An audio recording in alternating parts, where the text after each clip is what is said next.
You wrote an amazing book, but no one's buying it. The problem? Well, readers can't find it. If your book isn't showing up in searches, it's practically invisible. The right keywords and categories can change everything, boosting your book's discoverability and sometimes rank. Today, we're diving into the best tools and strategies to get your book in front of more readers. This is the continuation and the ultimate indie author's guide to selling more books. And boy, we're going to be talking about for about the next 12 weeks. Actually, we're already into our 4th week, so technically we've got another 8 weeks to go. So make sure that you stay tuned to today's podcast. Winning book awards isn't just about prestige. It's about getting your book noticed and boosting credibility as an author. But let's be real. Searching for the right awards, applying, and keeping track of deadlines can be a full-time job. That's where Book Award Pro comes in. They're my sponsors. Book Award Pro does the work for you, finding the best awards for your book, handling submissions, and even helping you leverage your wins for marketing. I've personally used Book Award Pro and have won 43 book awards across 12 books, all thanks to their streamlined system. I love enrolling my new books in the Essentials plan, then boosting my submissions when I find an award that's a great fit. If you want to get your book the recognition it deserves, head on over to my affiliate link at dalelinks.com/bookawardpro to get started. Again, that's dalelinks.com/bookawardpro, and yes, that's my affiliate link, and they are fantastic sponsors here at this channel. One of the greatest ways to help support this channel is to support the sponsors that support us. So go on over, visit that affiliate link. All right, let's jump on into things. You guys know I always love talking about keywords and categories and discoverability and such. So let's just walk it back here for just a second. Why keywords and categories matter for book sales. It's absolutely critical. Online stores function like search engines. Well, they essentially have search engines, and in the instance of Amazon, they have the Amazon algorithms, these sophisticated formulas that figures out, okay, what do customers look for? What is going to be the things they buy? And can we predict what they would like to see so we increase the likelihood of a sale?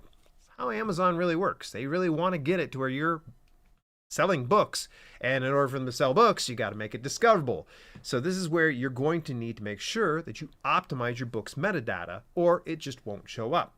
Now, categories define where your book ranks. So meaning that when you select the 1 to 3 different categories inside your Amazon KDP dashboard, or in instances like, say, Draft to Digital or even Ingram Spark and all those other ones, these are where your book's going to be placed into a virtual bookshelf. It's so important that you put it into the right virtual bookshelf, because putting it into the wrong one, well, first of all, it's going to put you in with the wrong books.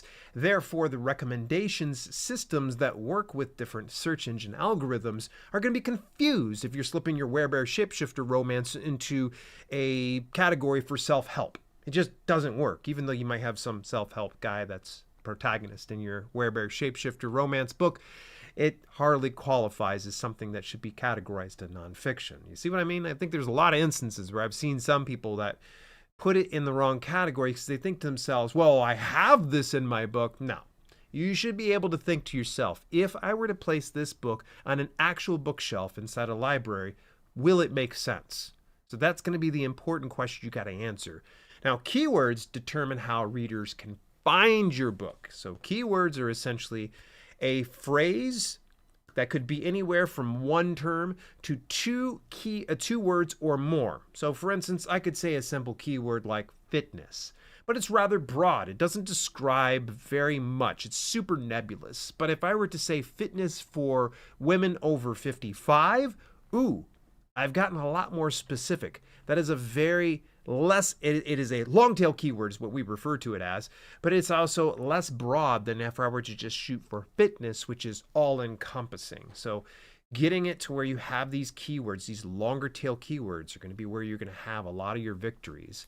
Now, a well-optimized book can rank higher in searches. It's going to be the important thing, is you're going to want to make sure you have keywords that when someone searches for it, your book is pulled up. Now, not to be confused, you should not be going into incognito mode, or much less just regular browser mode, searching for your book based on a specific keyword all the time. Because remember this, that as soon as you have selected those keywords, the next step that you need to do is drive more traffic and increase sales, because sales are the ultimate trust that you build with algorithms. So at least with the Amazon algorithms there. So you're going to want to make sure that you're selling more books there for your proof of concept there. You've got proof of concept to where, okay, this keyword, this person's selling X amount of books associated with this keyword, so we're going to probably bring this up and serve it to more people.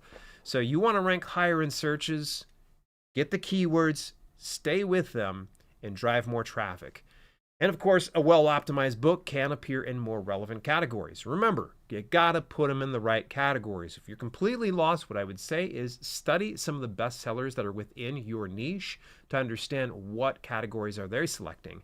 And of course, it's going to increase visibility and get sales with less effort. We want to have that discoverability with the categories and the keywords. But how do you find the best keywords and categories?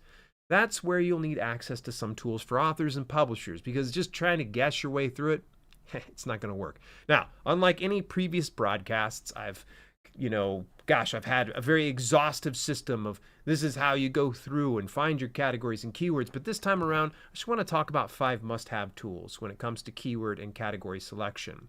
And of course, I do understand that some of these are premium tools and some of you folks out there don't have the discretionary budget. So I'm going to give you a couple free options so that way you aren't left completely empty-handed. Number 1, let's start it out very first and foremost. Anytime you're doing any of your category or keyword research, more importantly, keyword research, category not so much, it doesn't matter, you're going to want to make sure you use incognito mode. It's 100% free. So whatever browser that you use, figure out how to get into incognito mode. Because if you do your research in a naked browser, meaning just your normal browser, you're going on into Amazon store and you start to search up those keywords, guess what it's going to do? It's going to start to suggest keywords based on your previous search history and buy history. So it's going to be polluted. We want to make sure that it's not polluted, it's not tainted, that we're going over into a browser in incognito mode so we get a general idea of what customers are looking for on the Amazon platform with keywords. So incognito mode is a huge game changer. Now, what will you need to do with it when you go in there? So here's how it looks. Big overhead view. You find out how to do incognito mode. By the way, real quick, easy one here for you. If you're using Chrome, that's what I use. Control, Shift, and the letter N for new. And it'll open up a black browser with like some spy goggles and like a, hat on top of it. Go ahead. That's the proper place. Now, here's a little bit of a tip. When you go do your research, make sure that you bookmark Amazon's Kindle store and books categories in the search window dropdown. And what I simply did was I searched up Amazon Kindle store inside Google. It popped it up. I was inside the Amazon Kindle store, and then of course the dropdown in the window for the search window, will automatically populate to that. So anytime I pop into their incognito mode, it's already loaded up, ready to go. The same thing goes for bookstores. And the next thing you're going to want to make sure that you do for incognito mode is you make sure that you enable any tools that you're going to use for incognito mode. And it's going to include a couple of these that I'm going to mention here pretty soon here. But you're going to want to make sure you enable that for incognito mode, because otherwise when you're doing your research, it's just not going to be as effective, or some of those tools won't work at all. Number 2 is another free one for you. It's BKLNK. Kind of like saying booklink.com. BKLNK. They essentially can unlock any of the categories you need to figure out. So you know who are the authors in your niche. You know the books in your niche. You know the best-selling books within your genre.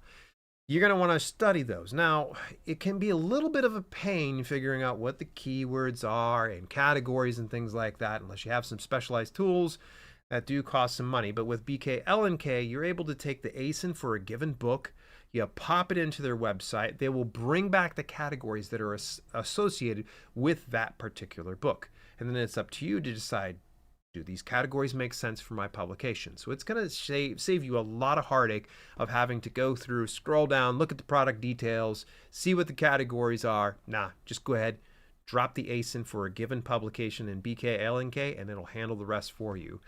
And since there are thousands of categories, and sometimes some of them are hidden because they only display 3 on a given product page, then this is going to be a way that you uncover some of those hidden ones, and it might be able to give you some ideas as to what you should be using.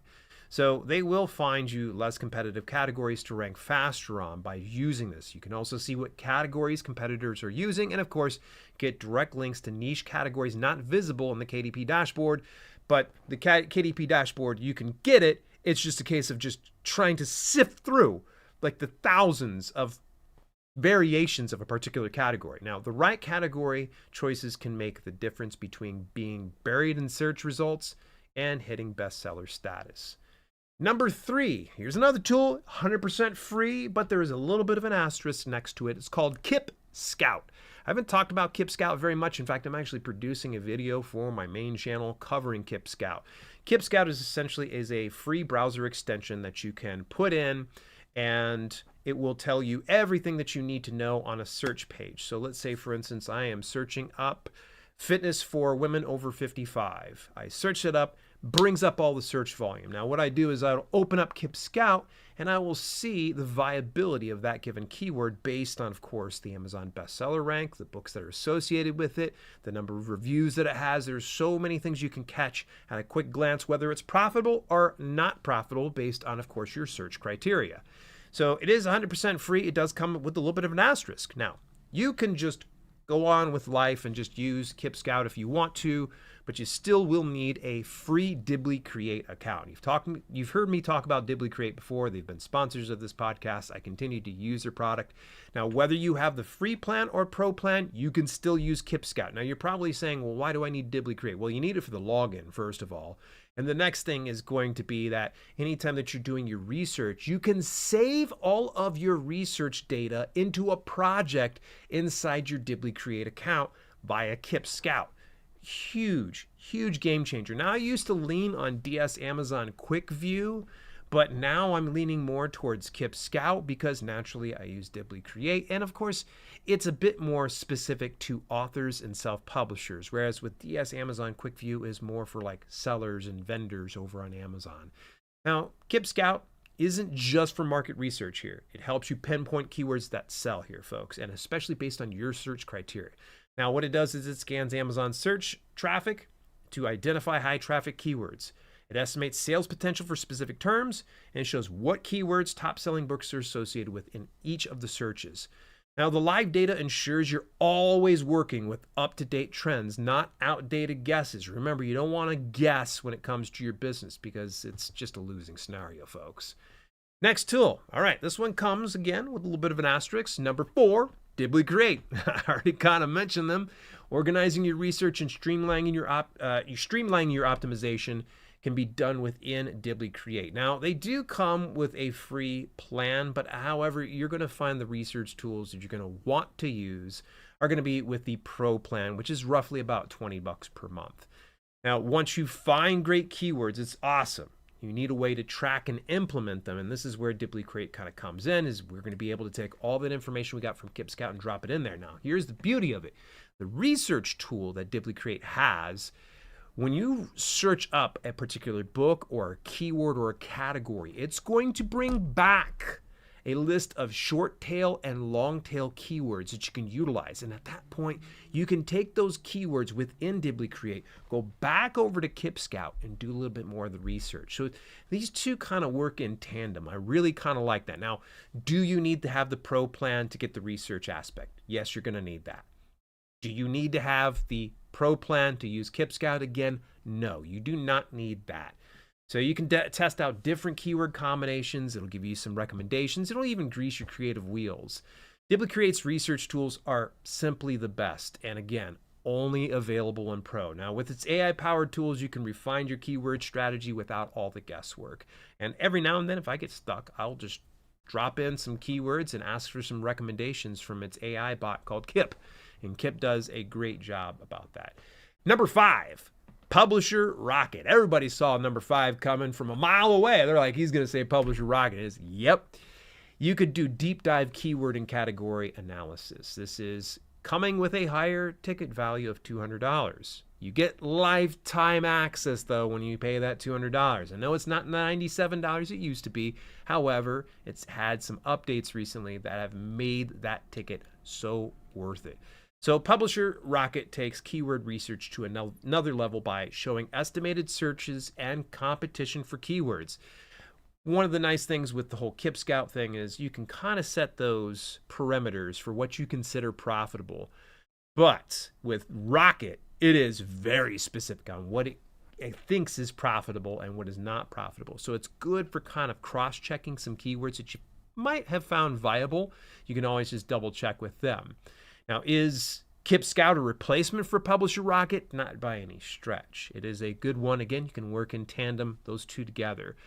Rocket also it'll suggest profitable categories based on data, and it'll help you find long tail keywords readers are actually using. And two of the tools that you're going to find very useful is the reverse ASIN tool. Now, the ASIN is the Amazon Standard Identification Number that is associated with each product on their marketplace. And so what you can do is find, let's say, a best-selling book inside your category. You can get that ASIN of that book, put it into the reverse ASIN tool, and search, and it'll give you all keywords that are associated with that particular title. Now, it doesn't end there, because you can go in and research categories that are associated with an ASIN, and it'll give you those categories. You can just unleash the categories, as they call it, and then you can see additional categories that might be related to those particular categories. Huge, huge help. It's a must-have for authors who want precise insights into what's working. I love me some Publisher Rocket, and I understand $200 is a lot to cough up right now. But I can guarantee if you've got the money and you take the time to learn how to use Publisher Rocket, it'll save you so much time, so much guesswork, and a lot of heartache. Well, that was 5 of those tools. Let's go ahead and transition to my final thoughts here in just a moment. Want more credibility and visibility with your book? Book Award Pro finds the best awards for your book and handles submissions for you, saving you time and effort. I've won 43 book awards using their system, and you can too. Start today at dalelinks.com/bookawardpro. It was this past weekend that I found out I got my 43rd book award through Literary Titan for my book, How to Write a Nonfiction Book in 24 Hours. It was a very nice write-up. Big thank you over to the team over there. I appreciate that so much. My final thoughts when it comes to keywords and categories, there aren't just extra details here, folks. It's not just something you just throw away and say, yeah, that's good enough. They directly impact your book's visibility and success. With the right tools, like Incognito Mode, BKLNK, KipScout, Dibbly Create, and Publisher Rocket, you can optimize your book like a pro. Once you dial in your keywords and categories, readers will actually find your book without you having to spend a fortune on ads, which that's something we all want to avoid. Hey, this series is not done. The ultimate guide for indie authors to sell more books. In fact, next week we're going to broach the subject of direct sales for authors. Is it worth it? Well, you're going to be able to find out in next week's broadcast. Till later, this has been Self-Publishing with Dale, and I'll chat with you next week.